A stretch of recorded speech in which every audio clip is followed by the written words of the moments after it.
Who can tell me what type of landmark is this? Where stones are piled by nature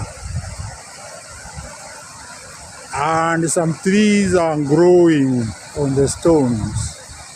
Guys, who can tell me what we can call this one, even if it is geography? Guys, I go near and you see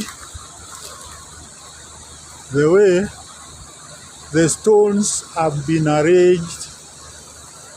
I don't know whether you can say they were arranged by God. And then you have a tree there, all right, going up to the top there, okay?